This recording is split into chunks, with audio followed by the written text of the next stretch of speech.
One hot dry season, when dust filled the air and the land smelled of thirst, the king needed his hair trimmed.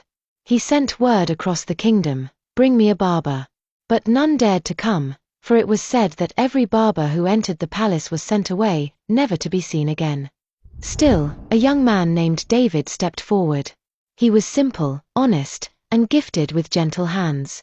When his friend Joshua heard of it, he ran to him, eyes wide with fear. "David, don't go before the king. You've heard the stories, no barber has ever returned from that palace." But David smiled and said, "Joshua, if fear rules us, we live as slaves. I will go, and I will do my work with a clean heart." The palace was quiet when David entered. The king sat on his throne, tall and regal, his crown glinting in the light of 100 lamps. "Are you the barber?" the king asked. "Yes, your majesty." "Then do your work quickly," the king said, turning away. David bowed, stepped close, and gently lifted the heavy crown. Slowly, carefully, until the golden ears beneath were revealed. David froze. His breath caught in his chest. He had never seen such a sight, ears like a lion's, gleaming with life, full of strength and mystery. But instead of fear, he felt awe. He whispered softly, "My king, these are not the ears of a curse. These are the ears of greatness. My great king, you were given the ears of a lion, so you may hear your people's hearts, even those who cannot speak." The king's voice was low. "You mock me." David shook his head. "Never, my king. The lion does not hide its ears, they are its pride." The king looked at him, long and deeply, and for the first time, he saw no fear, no disgust, only truth. When David finished, the king told him, "Speak of this to no one." And David promised. But the truth is like smoke, it finds its way through even the smallest crack.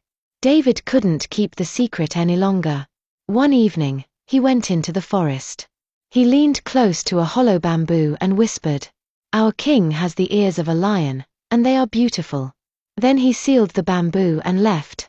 Seasons passed. The youths later cut that same bamboo to make flutes for the Festival of Drums. And when they blew, the flutes sang instead of played. "Our king has the ears of a lion. Our king has the ears of a lion." The song spread like wind through grass. It reached every corner of the kingdom, and finally, the palace. When King Bayo heard the song, his heart shook like thunder. He called, "Bring me David." The guards brought the young barber before him. The king's eyes blazed. "You betrayed me." David knelt and said, "I spoke to no one, my king. Only the wind knows your secret, and if the wind has spoken, perhaps the time for hiding has ended." The king stared in silence, then slowly began to laugh. A deep, powerful laugh that rolled through the palace walls.